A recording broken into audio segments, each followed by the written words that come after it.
Hello my dear friends and welcome back on your YouTube channel GB world. So दोस्तों, जैसा कि आपको पता है कि क्लास 9th का सिलेबस चेंज हो चुका है 2026 में। और इसकी इंग्लिश की बुक आई है नई, और इसका क्या नाम है बुक का? कावेरी। ठीक है, तो हम नए सिलेबस के हिसाब से इसका फर्स्ट चैप्टर आज पूरा करेंगे। और पहले चैप्टर का इंग्लिश का क्या नाम है? How I taught my grandmother to read, यानी कि मैंने अपनी दादी को पढ़ना कैसे सिखाया।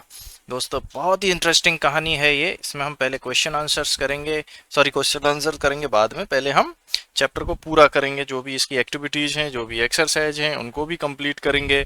और सबसे पहले हम देखेंगे इसके जो राइटर है, जो नरेटर है, उसके बारे में। But before also that I would like to request you to subscribe the channel. दोस्तों प्लीज़ चैनल को सब्सक्राइब कर लीजिए, लाइक करना, वीडियो को शेयर करना, जिससे कि हमें मोटिवेशन मिलता रहे। तो हम वीडियो को अभी शुरू कर लेते हैं। और सबसे पहले देखेंगे कि इसका राइटर कौन है। दोस्तों, सुधा मूर्ति, मिसेस सुधा मूर्ति, आप यहाँ पर इमेज में देख सकते हैं, इसने ये लिखा है। तो अबाउट सुधा मूर्ति हम पढ़ लेते हैं थोड़ा सा। सुधा मूर्ति, born on 19th August 1950, is an Indian author, educator and philanthropist who currently serves as a nominated member of parliament in राज्य सभा। जो सुधा मूर्ति है दोस्तों, 19 अगस्त 1950 को इसका जन्म हुआ था। वो एक भारतीय लेखक है, शैक्षिक शिक्षाविद है और फिलैंथ्रोपिस्ट यानी समाज सेवी है, जो अभी क्या है, राज्यसभा में एक नॉमिनेटेड जो मेंबर होते हैं, जिनको जो अच्छा काम करते हैं, उनमें से इनको भी एक सिलेक्ट करके, नॉमिनेट करके अभी ये मेंबर राज्यसभा का सदस्य हैं।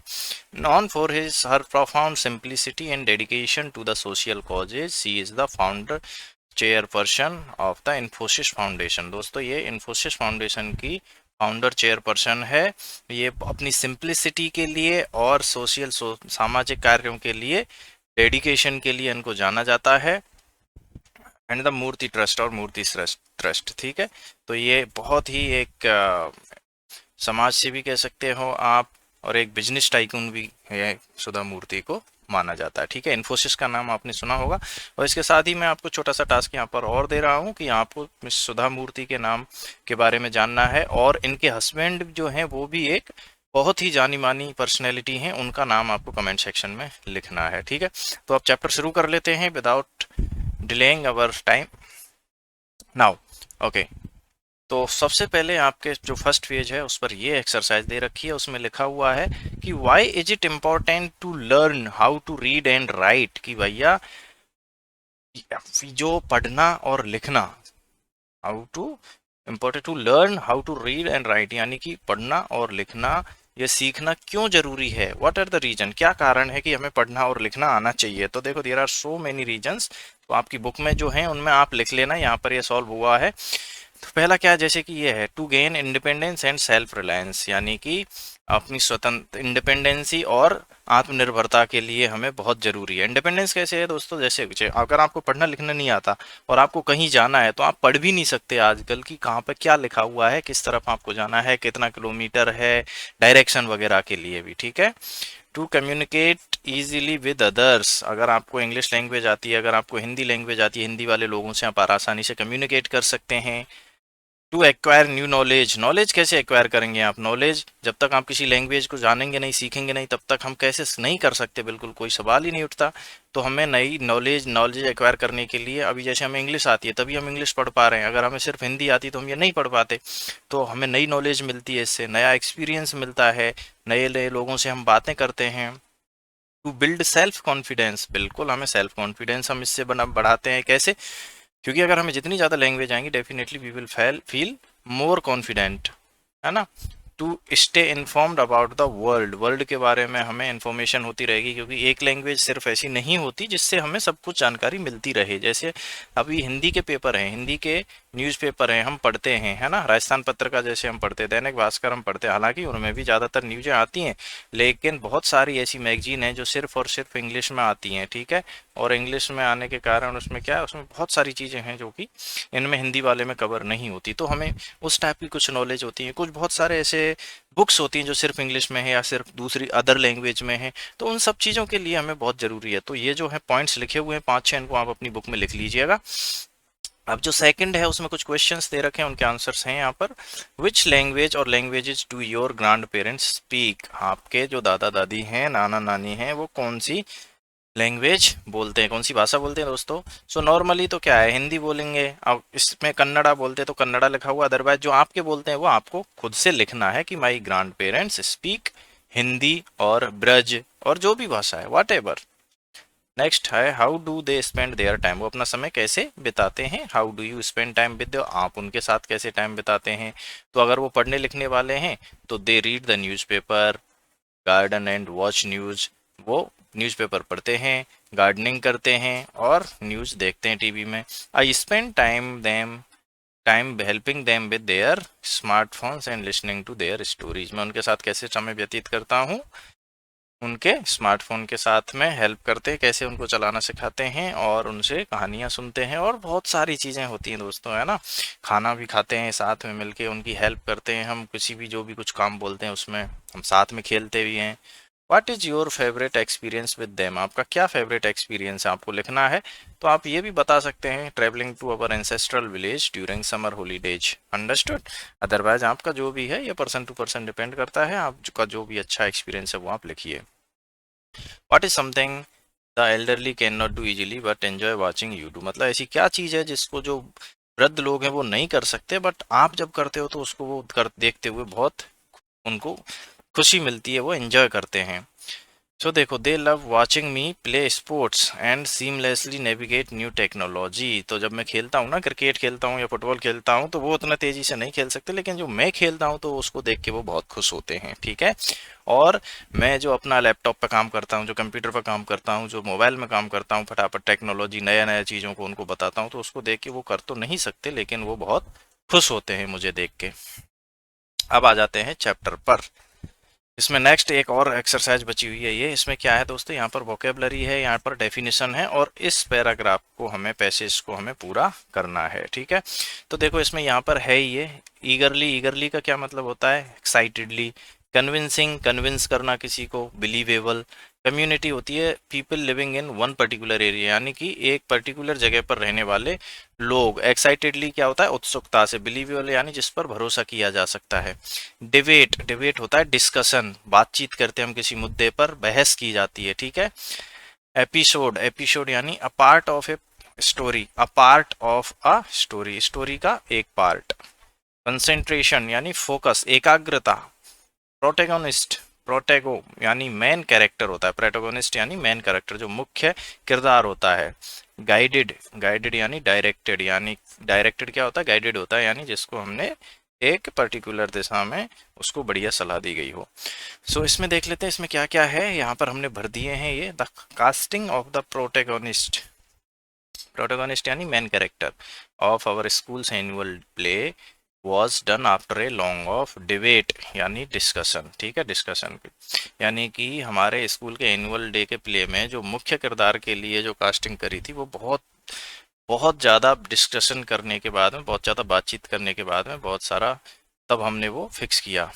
Present an episode, worked with community, worked with community, worked with community,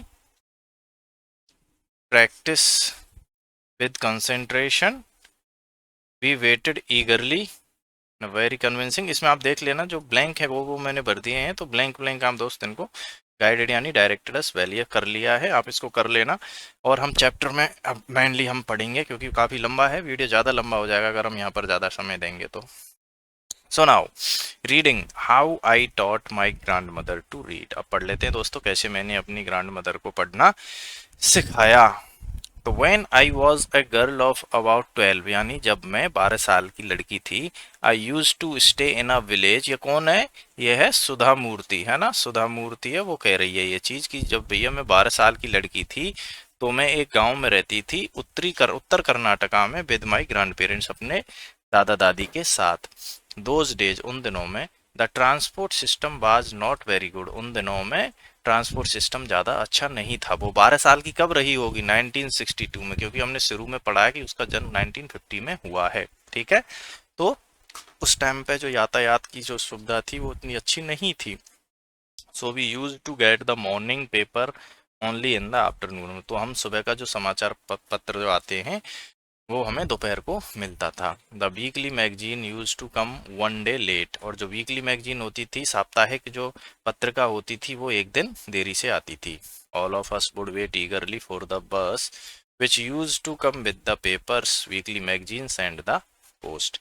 यानी कि हम सब लोग बहुत उत्सुकता से इंतजार करते थे उस बस का, जो कि पेपर लेके आती थी, वीकली मैगजीन पत्रिका लेकर आती थी और डाक लेके आती थी। एट दैट टाइम, उस समय, Triveni was a very popular writer in the Kannada. Triveni थी वो एक बहुत ही लोकप्रिय लेखिका थी कन्नड़ा में। कन्नड़ा भाषा की लोकप्रिय लेखिका थी, उनका क्या नाम था? त्रिवेणी। ठीक है। She was a wonderful writer. वो बहुत ही बुद्धिमान, बहुत ही तेज, बहुत ही आश्चर्यचकित करने वाली, बहुत ही बढ़िया राइटर थी, लेखिका थी। Her style was easy to read and very convincing. उसकी जो स्टाइल थी लिखने की, तरीका जो था लिखने का, वो बहुत आसानी से पढ़ने वाला और वेरी कन्विंसिंग था, यानी कि मन को टच करने वाला, वो आपको कन्विंस कर देगा, आपको बिलीवेबल है वो। Her stories usually dealt with complex psychological problems in the lives of ordinary people and were always very interesting. उसकी जो कहानी थी वो ज़्यादातर कॉम्प्लेक्स साइकोलॉजिकल प्रॉब्लम्स, यानी कि मनोविज्ञान की जो कॉम्प्लेक्स समस्याएं थी, जो गहरी समस्याएं थी सामान्य लोगों के, उनके बारे में होती थी, उनसे डील करती थी। And were always very interesting, और बहुत ही इंटरेस्टिंग रहती थी, बहुत ही रोचक रहती थी वो।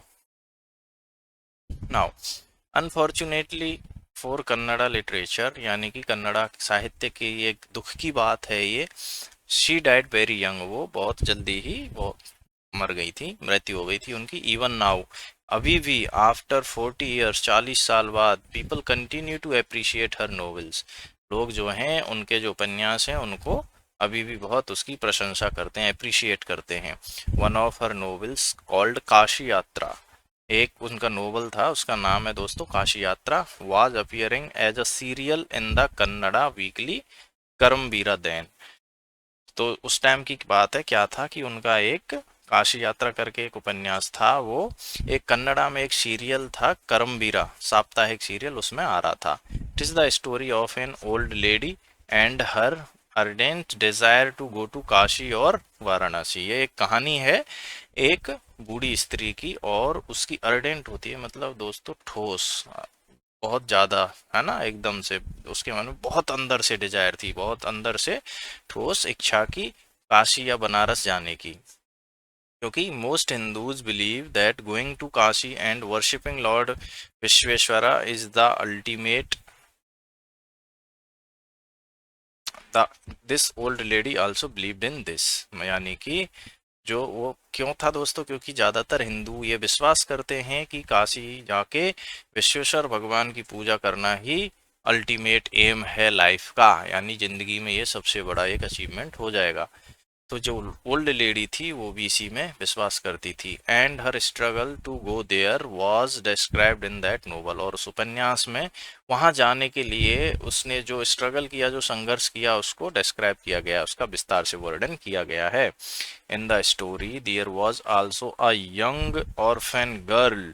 उस कहानी में एक यंग ऑर्फन गर्ल और थी, ऑर्फन यानी अनाथ, एक अनाथ लड़की और थी, हु फॉल्स इन लव, जिसको प्यार हो जाता है, but she was having no money. ये थोड़ा सा गलती है यहाँ पर, but she was no money for the wedding. लेकिन उनके पास क्या था दोस्तों?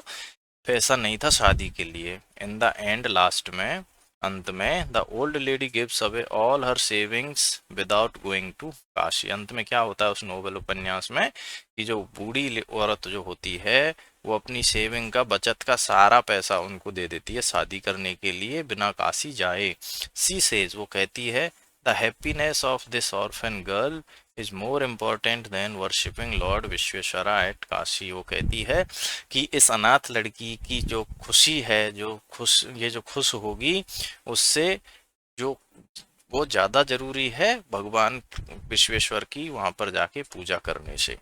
इस तरह से वो कहती है। तो ये एक नोवेल है, क्या नाम था उसका? करमबीरा। ठीक है। अब क्या हो जाता है भाई, अब कहानी आ जाती है रियल में। माई ग्रैंड मदर, मेरी दादी क्रिस्टका, दादी का क्या नाम था? क्रिस्टका। नेवर वेंट टू स्कूल, कभी स्कूल नहीं गई। So she could not read, तो वो पढ़ाई नहीं पढ़ नहीं सकती थी। Every Wednesday the magazine would come and I would read the next episode of this story to her. अब क्या होता था, हर बुधवार को जो साप्ताहिक पत्रिका थी वो आती थी और मैं उसके लिए पढ़ती थी। ये नरेटर कहती है, सुधा मूर्ति कह रही है कि उसका एक एपिसोड उसमें आता था। ड्यूरिंग दैट टाइम, उस समय, she would forget all her work and listen with greatest concentration, यानी कि उस समय वो उतना सब कुछ ध्यान काम भूल जाएगी और एकदम सबसे ज्यादा एकाग्रता के साथ में वो सुनेगी। लेटर, बाद में, she could repeat the entire text by heart, यानी कि वो एकदम उसको ऐसा रट जाता था कि वो पूरे टेक्स्ट को एकदम से बोल सकती थी। My grandmother too never went to Kashi, मेरी दादी भी कभी काशी नहीं गई थी। And she identified herself with the novel's protagonist, और उसने अपने आप को उस नोवेल का जो प्रोटेगोनिस्ट था, यानी कि जो मुख्य किरदार था, जो मुख्य अभिनेता था, उसमें मुख्य किरदार की तरह अपने आप को उसने आइडेंटिफाई कर लिया था। कैसे? So more than anybody else he was the one most interested in knowing what happen next in the story, इसलिए वो क्या था, और किसी से ज़्यादा उसको ये जानने में इंटरेस्ट रहता था कि अब आगे स्टोरी में क्या हुआ। And used to insist that I read the serial out to her, और वो बहुत इंसिस्ट करती थी कि मैं उसके लिए वो सीरियल पढूं। After hearing what happen next in Kashi Yatra, ये सुनने के बाद कि काशी यात्रा में क्या हुआ, फिर वो क्या करती थी, she would join her friends at the temple court yard, वो अपने दोस्तों के साथ में जहाँ ज्वाइन करती थी मंदिर के आंगन में। Where we children would also gather to play hide and seek, जहाँ पर हम बच्चे इसके अंदर हाइड एंड सीक खेलने के लिए, छुपा छुपी खेलने के लिए इकट्ठे होते थे। वो यहाँ पे आती थी और अपने दोस्तों को बताती होगी कहानी।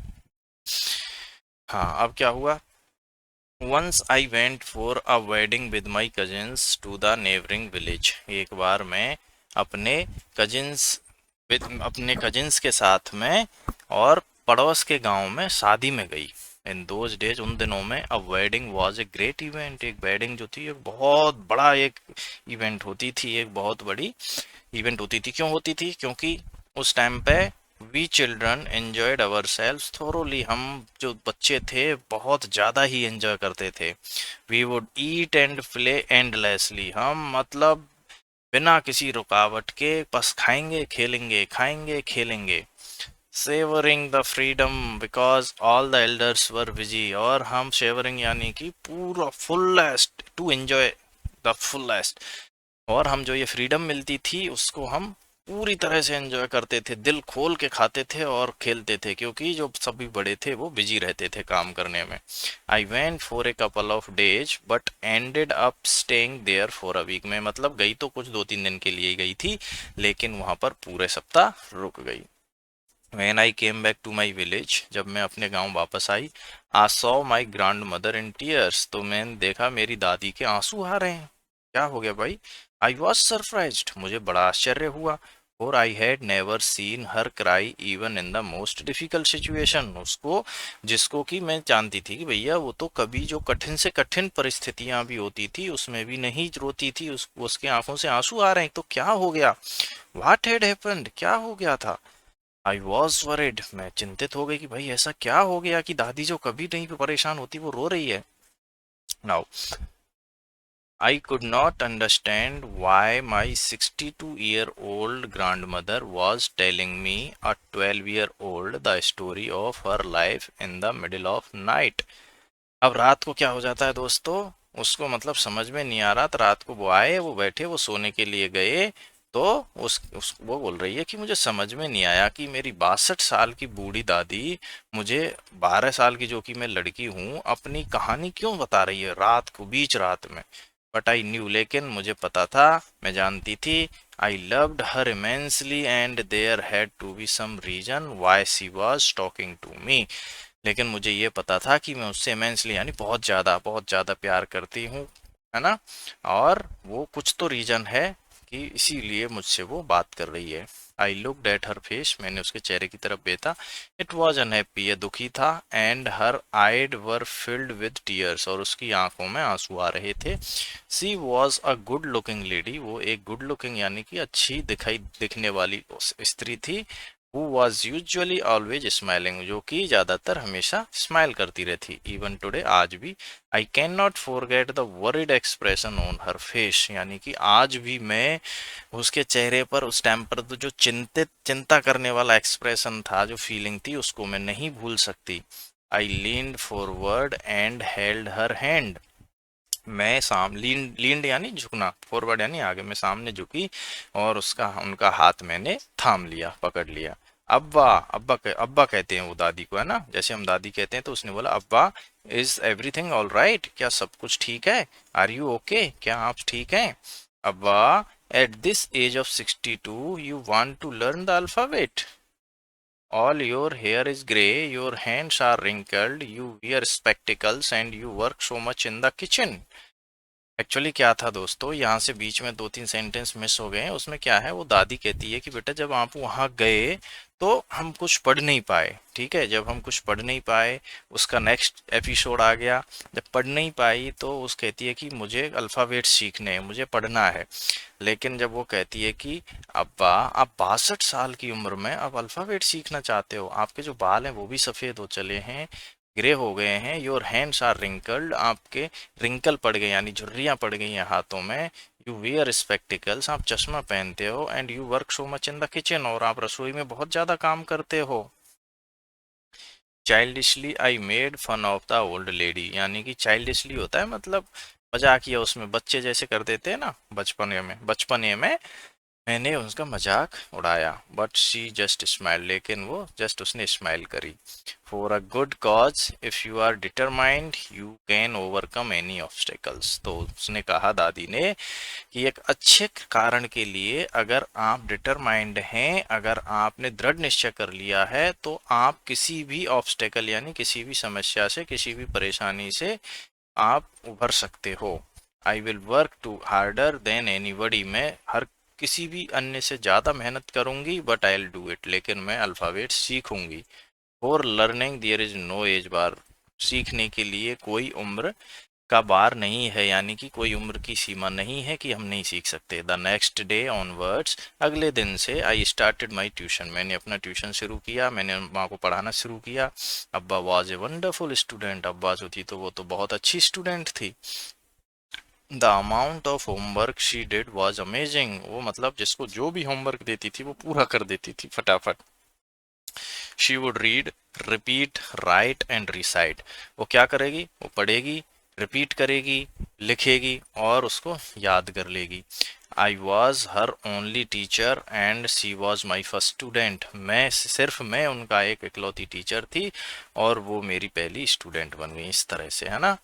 Little did I know then that one day I would become a teacher, उस टाइम पर मुझे ये भी नहीं पता था कि भैया एक दिन मैं कंप्यूटर साइंस में टीचर बन जाऊंगी और हंड्रेड्स ऑफ स्टूडेंट्स को बाद में कहीं भी पढ़ाऊंगी। तो देखो दादी और बच्ची का कितना अच्छा यहाँ पर केमिस्ट्री मिली हुई है दोस्तों, और ये इसको पढ़ा रही है।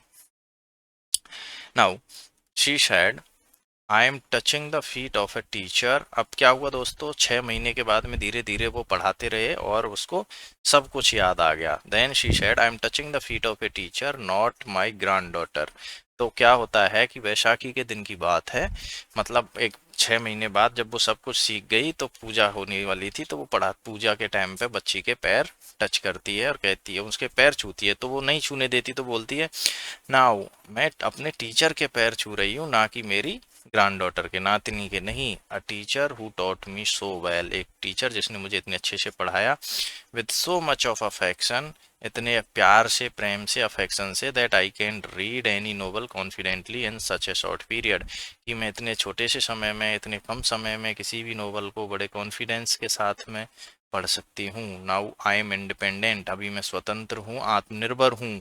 It is my duty to respect a teacher, ये मेरा कर्तव्य बनता है कि मैं अपने टीचर का सम्मान करूं।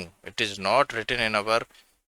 Not written in our scriptures that a teacher should be respected, respective of gender and age. क्या ये हमारे ग्रंथों में नहीं लिखा है कि एक जो टीचर है उसको रेस्पेक्ट करना है, चाहे वो किसी भी लिंग का, किसी भी जेंडर का हो, यानी कि आदमी हो, औरत हो, या किसी भी एज का हो। आई डिड रिटर्न हर नमस्कार to her by touching her feet and gave my gift to my first student. अब इतने में क्या था दोस्तों, उसने बच्ची थी, ये भी उसके लिए उस नोवेल की एक बुक मंगा के रखी थी इसने, तो इसने भी उसको फर्स्ट स्टूडेंट के लिए गिफ्ट दे दी। She opened and read immediately the little Kashi title Kashi Yatra by Triveni and the publisher's name. उसने तुरंत वही टाइटल पढ़ दिया, काशी यात्रा बाई त्रिवेणी, और पब्लिशर का नाम। I knew then that the student had passed with flying colours. तब मुझे पता चला कि जो स्टूडेंट है वो फ्लाइंग कलर्स के साथ में पास हो गया है। ठीक है, तो इस तरह से हमने ये जो चैप्टर है वो लगभग पूरा ये हो गया है। अब हम इसमें करेंगे क्वेश्चन एंड आंसर्स। तो चलिए क्वेश्चन आंसर्स को पूरा कर लेते हैं। उसमें एक कॉज एंड इफेक्ट वाला वो दे रखा है exercise, reading for meaning. So the morning papers arrive late in the day, ये कॉज है, तो इसका क्या इफेक्ट पड़ता था? All of them eagerly waited for the bus to get the papers in magazine, जो सब थे वो उत्सुकता के साथ इंतजार करते थे। नेक्स्ट है द ग्रैंड मदर क्रिस्टका नेवर वेंट टू स्कूल, कभी स्कूल नहीं गई, तो she could not read the weekly magazine herself, कभी नहीं पढ़ सकती थी वो। She identified with the protagonist and her desire to visit Kashi, तो इसका क्या इफेक्ट हुआ? She was deeply interested in the story and discussed it with her friends. The narrator went to a wedding for a week, इसका क्या असर हुआ? जो narrator है एक वीक के लिए शादी में चला गया था। The grand mother missed the serial and felt helpless because she could not read it. Grand mother थी, उसने सीरियल जो आता था एपिसोड उसको वो नहीं पढ़ पाई है ना, और उसने मिस कर दिया, और वो हेल्पलेस महसूस कर रही थी क्योंकि वो पढ़ नहीं पाई। The grandmother felt entirely dependent on her granddaughter to read, यानी कि जो ग्रैंड मदर थी उसने ये महसूस किया कि वो अपनी ग्रैंड डॉटर पर ही पूरी तरह से डिपेंडेंट है, आश्रित है पढ़ने के लिए। इसका क्या असर हुआ? The grandmother regretted not going to school, जो ग्रैंड मदर है उसने रिग्रेट किया कि वो स्कूल नहीं गई थी।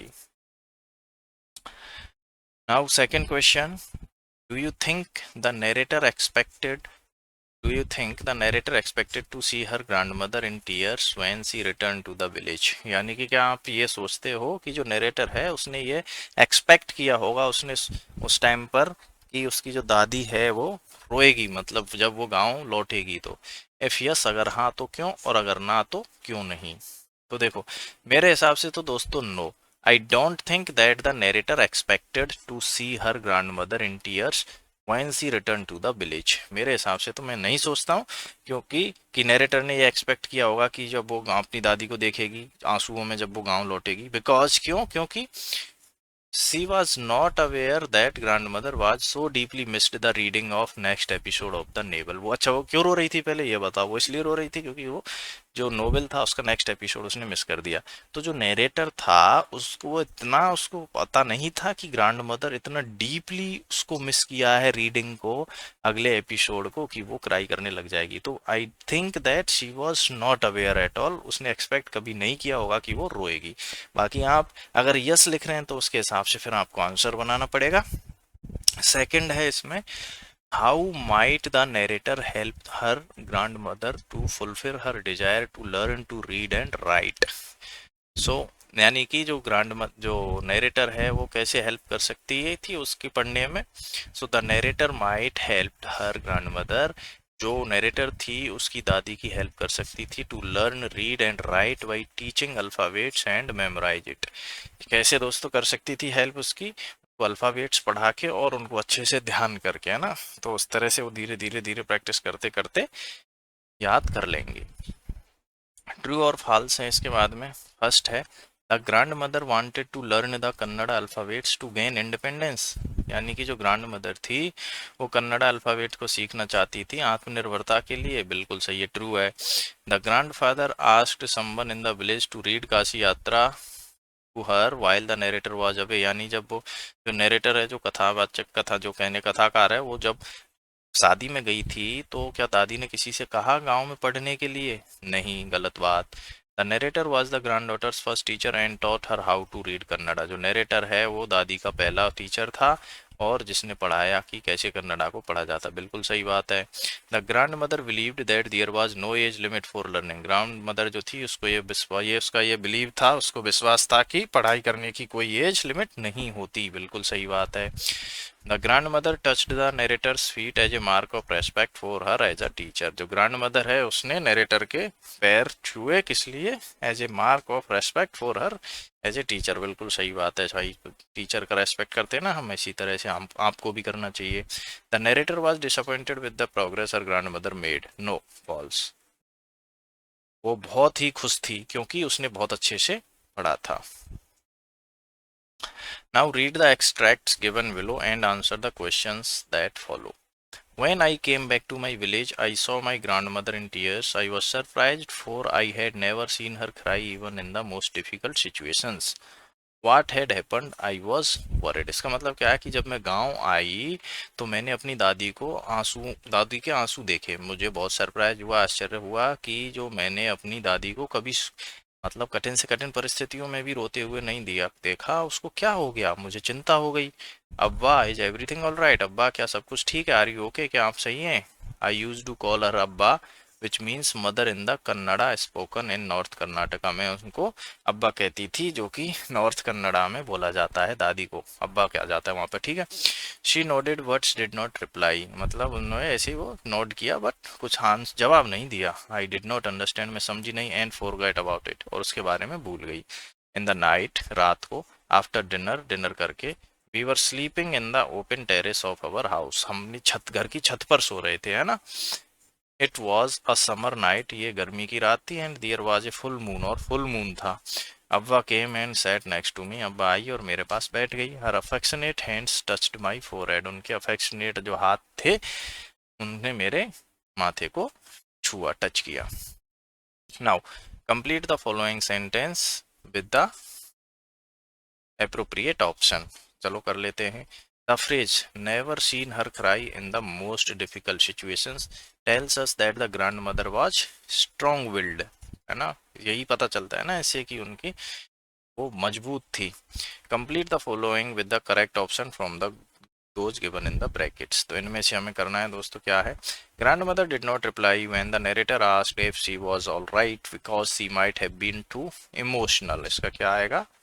इमोशनल। यानी कि जो ग्रैंड मदर थी उसने जवाब नहीं दिया क्योंकि वो बहुत थोड़ी सी इमोशनल हो गई थी, वो पढ़ नहीं पाई थी। उसको अपने आप पर बहुत, अपने आप से घृणा सी हो रही थी कि मैं बचपन में नहीं पढ़ पाई, तो उसको वो इमोशनल हो गई थी। थर्ड क्वेश्चन है identify the clue from the extract that indicates a rural setting with traditional customs. जो ये एक्सट्रैक्ट दिया हुआ है, जो हमने ऊपर पैसेज पढ़ा हुआ था आप में को, उसमें से वो आइडेंटिफाई करना है जिससे ये पता चलता है कि ये ग्रामीण वातावरण है वहाँ पर और पारंपरिक कस्टम्स कुछ दिख रही हों। तो देखो उसमें हमें दो तीन चीज दिख रही हैं। द वर्ड्स विलेज एंड अब्बा। पहली चीज तो विलेज और अब्बा है। Indicates a rural setting with traditional customs, ये इंडिकेट करते हैं, है ना। अब विलेज तो गांव के लिए यूज होता है और अब्बा, अब्बा गांव में बोलते हैं ज़्यादातर। दूसरा चीज ये है कि they were sleeping in the open terrace of their house on a full moon summer night. कि वो गांव में ज़्यादातर हमने देखा होगा कि छत पर आराम से सोते हैं, तो गर्मी में वो भी समर में छत पर सो रहे थे। That also gives us the clue that they were in a village. तो ये क्लूज हैं, आप लिख लीजिए अपनी आंसर शीट में। नेक्स्ट क्वेश्चन है which lines of the extract establish a tender atmosphere. Tenderness मतलब भावुक, ठीक है। मतलब कौन सा ऐसा हुआ है कहानी जो कि भावुकता, भावुक वाला वातावरण बताती है। कौन सी का लाइन है? The lines Abba came and sat next to me. Abba आई मेरे पास बैठ गई। Her affectionate hands touched my forehead. उनके जो अफेक्शनेट जो हाथ थे उन्होंने मेरा माथा चूमा। And I leaned forward and held her hand, और मैं सामने झुकी और उनका हाथ मैंने पकड़ लिया। तो ये एक इमोशनल टच देने वाली चीज है दोस्तों, भावुक पल वाला चीज है। सो दीज सेंटेंसेस स्टेब्लिश, ये ई गलत है यहाँ पे, स्टेब्लिश अ टेंडर एटमोसफियर, ठीक है। ये जो है एक भावुक वातावरण को दर्शाती है। नेक्स्ट है which of the following aspect is not emphasised in the given extract. मतलब कौन सा एस्पेक्ट है जिस पर एम्फेसाइज नहीं किया गया है गिवन इंस्पेक्ट में। द इमोशनल टर्मोइल, ये तो किया गया है। The affectionate bond between narrator, ये भी अफेक्शनेट बॉन्ड भी दिख रहा है। The grandmother's regret over her lack of education, the narrator's concern for her grandmother, ये भी दिख रहा है। ये नहीं दिख रहा है इसमें, मतलब वो तो है बट इस वाले एक्सट्रैक्ट में नहीं दिख रहा है grandmother's regret over her lack of education, तो सी आंसर है। नेक्स्ट है I have decided I want to learn the Kannada alphabet from tomorrow onwards, मैंने ये सोच निश्चय कर लिया है कि मैं कल से कन्नड़ा अल्फ़ाबेट सुनूंगी। I will work very hard, मैं बहुत कठिन मेहनत करूंगी। I will keep Saraswati Puja day during Dussehra as the deadline, Saraswati Puja का दिन होता है दशहरा में, मैं उसको डेडलाइन रखूंगी जब तक मुझे तैयार कर लेना है। That day I should be able to read a novel on my own, उस दिन मुझे अपने आप में खुद से पढ़ना आना चाहिए। I want to be independent, मुझे आत्मनिर्भर होना है। I saw the determination on her face, मुझे उनके चेहरे पर जो डिटर्मिनेशन था वो दिखा। यट आई लव डर, फिर भी मैं उन पर हंसी। Abba at this age of 62 you want to learn the alphabet, 60 साल की उम्र में आप अल्फ़ाबेट पढ़ना चाहती हो। All your here is grey, आपके सारे बाल सफ़ेद हो गए हैं। योर हैंड्स आर रिंकल्ड, आपके हाथ हैं उनमें झुर्रियाँ पड़ गई हैं। यू वियर स्पेक्टिकल्स, आप चश्मे पहनती हो। And you work so much in the kitchen, और आप बहुत सारा काम करती रहती हो दिन भर किचन में। Childishly I made fun of the old lady but she just smiled, यानी चाइल्डिशली बचपने की तरह मैंने बचपने में मैंने मजाक उड़ाया बूढ़ी लेडी का, लेकिन वो जस्ट स्माइल कर दी। For a good cause if you are determined, एक अच्छे कारण के लिए अगर आप डिटरमाइंड हैं, you can overcome any obstacle, आप किसी भी विपत्ति को, किसी भी ऑब्स्टेकल को आप पार कर सकते हो। I will work harder than any buddy but I will do it, मैं किसी और सबसे ज़्यादा मेहनत करूंगी लेकिन मैं इसको करूंगी। For learning there is no age bar, सीखने के लिए कोई उम्र का सीमा नहीं है। तो अब इसमें क्वेश्चन है कि what does the grandmother statement I want to be independent reveal about her character, उसके कैरेक्टर के बारे में क्या बताता है। तो उसके बारे में क्या बताता है कि सी डिजायर सेल्फ सफिशियंसी, उनको सेल्फ सफिशियंसी चाहिए। Fill in the blank with the appropriate option from these given in bracket. The grandmother's determination shows that learning has no age limit, कोई एज लिमिट नहीं है लर्निंग की, ठीक है, ये टिक कर लेना आप। नेक्स्ट है complete the following with a suitable reason. The narrator laughs at grandmother's decision to learn the alphabet at the age of 62 years because answer यहाँ पर है द नरेटर थॉट, बिकॉज क्योंकि नरेटर ने सोचा कि उसकी जो ग्रैंड मदर है was already an old woman, वो एक पहले से ही एक बूढ़ी औरत है। And education would be of little use in her future, और उसके फ्यूचर में यानी भविष्य के लिए उसके लिए जो एजुकेशन है उसका शायद ही कोई उपयोग होगा, ऐसा सोचा उसने, इसलिए वो हंसी। फोर्थ क्वेश्चन है list any two qualities displayed by the grand mother, आपको दो क्वालिटी लिखनी है। तो दो, उसमें तो बहुत सारी क्वालिटी थी तो यहाँ पर दो लिख देते हैं। सी वाज स्ट्रॉन्ग विल्ड थी वो, और बिलीव्ड इन सेल्फ रिलायंस, और सेल्फ रिलायंस में वो भरोसा करती थी। तो जो ये दो क्वालिटी थी, self reliance, strong willed, hard worker, sincere, affectionate, there are so many qualities she was having. Question number 5, how can we say that narrator is making assumptions about her grandmother, हम कैसे कह सकते हैं कि जो narrator है वो अपनी दादी के बारे में एजम्पशंस बना रहा था। सो the narrator has always seen her grand mother busy in the kitchen, मतलब कैसे एजम्पशन बना रहा था वो।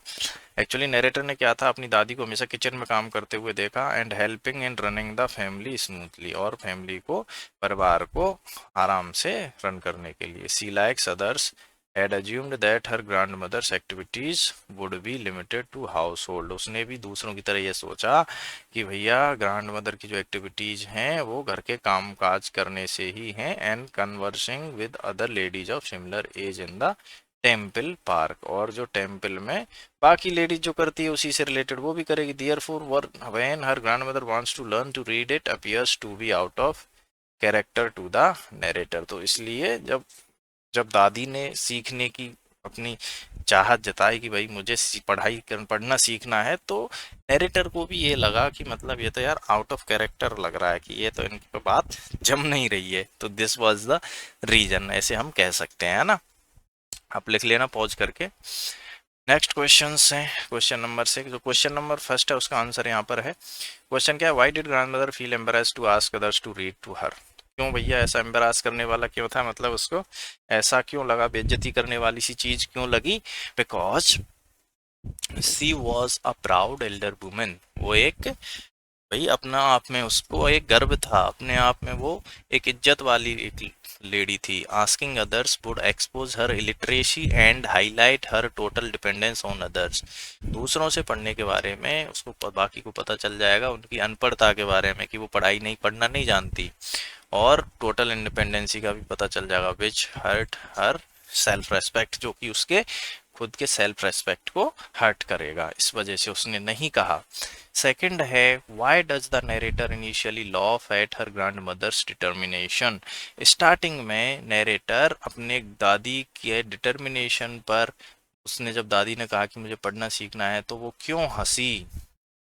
तो at 12 the narrator has a childlike view of the world. 12 वर्ष की बच्ची थी नरेटर, तो डेफिनेटली उस टाइम पर तो उसमें बचपना था, है ना, बच्चे की तरह उसका व्यू था वर्ल्ड के लिए। So she associated learning only with youth. Actually उस टाइम पर उसको क्या था, उसने जो लर्निंग को था सिर्फ बच्चों के लिए, जवान के लिए सोचा था, और ये सोचा कि finding the image of a 62-year-old with grey hair and spectacles trying to learn the alphabet amusing and contradictory.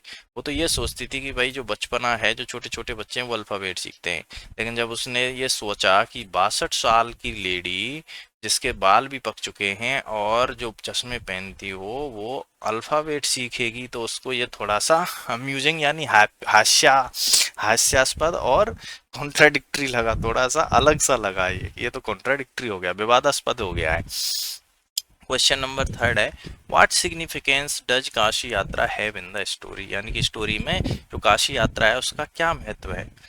Actually it mirrors the grandmother's life. जो काशी यात्रा है वो ग्रैंड मदर की लाइफ को दर्शाती है। Just as the old lady in the novel desires to visit Kashi for ultimate peace. जैसे कि जो ओल्ड लेडी है नोवेल में, वो काशी यात्रा करना चाहती है शांति के लिए, बट सेक्रीफाइसेस इट, लेकिन उसका सेक्रीफाइस कर देती है। तो कृष्ण का sacrifices her childhood education, Krishna का भी अपने बचपन की एजुकेशन को सेक्रीफाइस कर देती है, बट इवेंचुअली लेकिन achieves her ultimate goal of independence through learning. लेकिन लास्ट में इंडिपेंडेंस वाला जो उसका गोल था, जो कि हमें पढ़ाई से मिलता है, वो उसको अचीव कर लेती है पढ़ाई करने के बाद में। तो उस तरह से ही काशी यात्रा है। हालांकि वो भी काशी यात्रा पर नहीं जा पाती, लेकिन जो सुख और शांति वहां जाने से मिलता, वो उसने उस लड़की को पैसे दे दिए जिसकी शादी तो हो सकती थी पर पैसे नहीं थे, तो उसको भी शांति मिल गई। इसी तरह से कृष्णका को भी शांति मिल गई। नाउ क्वेश्चन नंबर 4 है, जो कि कैसे है कि what does the grandmother's desires to learn reflect about her. क्या उसके दर्शाती है, उसकी जो सीखने की डिजायर थी, इच्छा थी। It reflects her strong will power. पहली चीज स्ट्रॉन्ग विल पावर को दर्शाती है। रेजिलियंस एंड अनशेकेबल बिलीफ, जिसको मतलब अनशेकेबल बिलीफ यानी कि एकदम कठोर विश्वास, रेजिलियंस बहुत मेहनत करने की जिद, विल पावर यानी कि बहुत अंदर से ताकत वाली पावर थी उनके साथ में, that she can change her circumstances regardless of the societal norms और एज। यानी कि वो सोसाइटी की जो नॉर्म्स हैं उनको नज़रअंदाज करके भी, और उम्र के उसको नज़रअंदाज करके भी जो चाहती है वो कर सकती है। What lessons can we infer from touching the narrator's feet? यानी कि जो उसमें जो नरेटर के जो फीट उसने जो टच की है, उससे हमें क्या वो मिलती है, क्या लेसन मिलता है? सो इट टीचेज, ये हमें पढ़ाती है, that true respect is earned through knowledge. जो सच में जो रेस्पेक्ट है, जो सम्मान है, वो हमें नॉलेज से मिलता है, and the ability to impart it, और उसको बांटने से, जैसे बीइंग अ टीचर, जैसे एक टीचर उसको बांटता है। Which transcends traditional hierarchies of age and gender.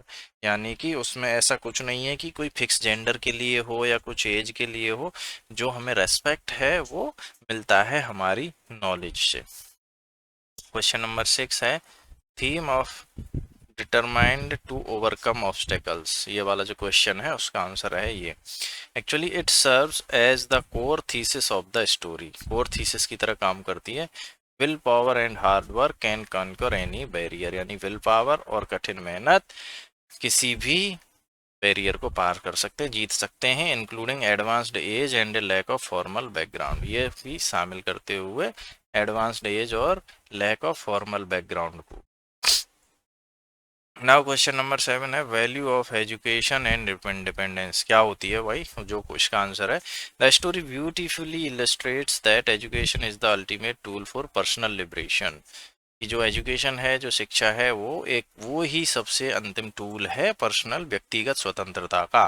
Transforming the grand mother from a tearful dependent Elder into a confident independent woman. ये इससे क्या हो गया, जो एक ग्रैंड मदर थी जो कि टीयरफुल थी, डिपेंडेंट थी, उसको एक कॉन्फिडेंट और इंडिपेंडेंट वुमन में चेंज कर दिया, उसने ट्रांसफॉर्म कर दिया एजुकेशन ने। So this is the role of the education of our society.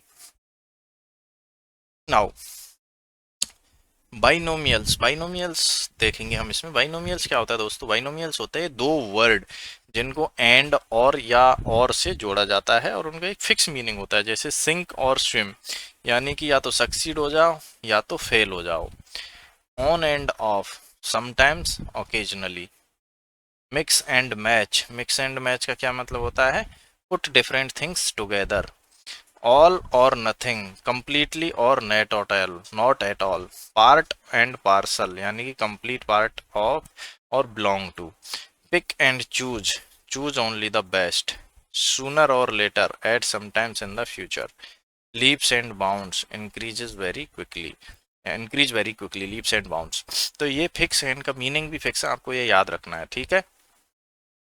दोबारा पढ़ लीजिए और इनको याद कर लीजिए अच्छे से। अब जैसे इसको एक यूज कर सकते हैं हम, stress is part and parcel of the job. Part and parcel यानी कभी आता है कभी जाता है। Reading improved by leaps and bounds, यानी बहुत तेजी से उसकी रीडिंग इम्प्रूव हुई।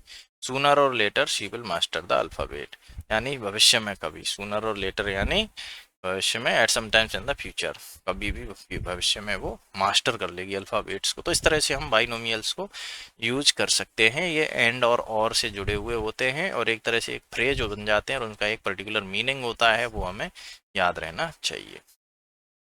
नाउ प्रीफिक्स होते हैं दोस्तों, आपकी जो बुक में दे रखे हैं उनको यहाँ पे सॉल्व कर रखा है, उनसे क्या अपोजिट बन जाता है। जैसे पॉपुलर का अनपॉपुलर, बिलीफ का डिसबिलीफ, इंपॉर्टेंट का अनइम्पोर्टेंट, रेस्पेक्ट डिसरेस्पेक्ट, करेक्ट का इनकरेक्ट, कंटिन्यू का डिसकंटिन्यू, अंडरस्टैंड का मिसअंडरस्टैंड, ऑर्डिनरी का एक्स्ट्राऑर्डिनरी, इंटरेस्टिंग का अनइंटरेस्टिंग या डिसइंटरेस्टिंग भी होता है, पॉसिबल का इम्पॉसिबल। ठीक है, तो इनको आप कर लीजिए बुक में। नाउ इडियम्स हैं उसमें, तो इडियम्स को मैच कर लेते हैं। Hit the books, hit the books का क्या मतलब होता है, to study seriously. Draw a blank, draw a blank का मतलब होता है to be unable to remember. Learn the ropes, to understand how to do an activity. Ran rack one's brain, यानी to think very hard. Learn by heart, to memorise. Burn the midnight oil, to study late into the night. तो ये idioms हैं और इनके ये meaning है जो direct एकदम अब सामने में है, इनको आप याद कर लीजिए। हिट द बुक्स यानी कि बहुत सीरियस होकर पढ़ना। ड्रॉ अ ब्लैंक मतलब याद ना कर पाना, याद नहीं रख पाना। लर्न द रोप्स यानी to understand how to do an activity, ये समझना किसी एक्टिविटी को कैसे करना। रैक वंस ब्रेन मतलब बहुत ज़्यादा सोचना, बहुत गहराई से सोचना। लर्न बाई हर्ट यानी एकदम रट लेना।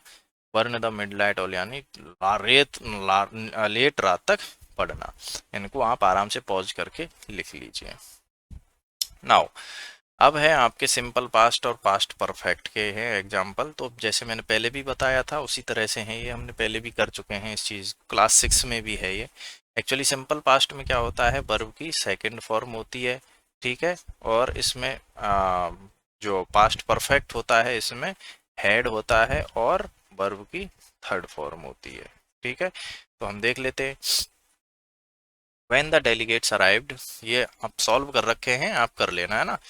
The key note speaker had already बेगन, यानी कि जो काम पहले हो चुका होता है वहां पर हम हैड प्लस थर्ड फॉर्म लगाते हैं जो कि पास्ट परफेक्ट है। और जो बाद में काम होता है, डेलीगेट्स बाद में पहुंचे, तो इस पर हम लगाते हैं past simple. After the students had learned how to identify fake news, they started verifying information, यानी कि जब बच्चों को पता चल गया फेक न्यूज़ को पता आइडेंटिफाई करना, तब वो उन्होंने वेरीफाइंग इन्फॉर्मेशन करना शुरू किया। Before Kiran started using digital platforms she had insured her understanding of fraud, यानी कि किरण ने डिजिटल प्लेटफॉर्म्स को यूज करने से पहले उसने ये इंश्योर कर लिया कि वो फाइनेंशियल फ्रॉड को समझ गई है। By the time Varun recognised, यहाँ पर रिकॉग्नाइज्ड आएगा, the importance of budgeting he had exhausted his saving, यानी कि जब तक कि वो समझा बजटिंग करने की इम्पोर्टेंस को, उसने अपना सारा सेविंग्स एग्जॉस्ट कर दिया, खत्म कर दिया। When Raju logged in, जब राजू ने लॉग इन किया, the instructor has already discussed strong passwords, जब तक तो जो इंस्ट्रक्टर था उसने स्ट्रॉन्ग पासवर्ड्स को ऑलरेडी डिस्कस कर लिया था। अब आपके उसमें दे रखे हैं, तो पहला तो यहाँ पे है फाइनेंशियल प्लानिंग कोर्स वाला, when we reviewed our expenses we realised and we had spent too much on dining out. तो इसको हम आगे वाले पेज में करेंगे पूरा, किस तरह से है। हाँ, last year my parents and I took a financial planning course. When we reviewed our expenses, when we reviewed our expenses, we realized we had spent too much on unnecessary purchases. After my parents discussed, after के बाद में क्या आएगा, discussed ways to save, I opened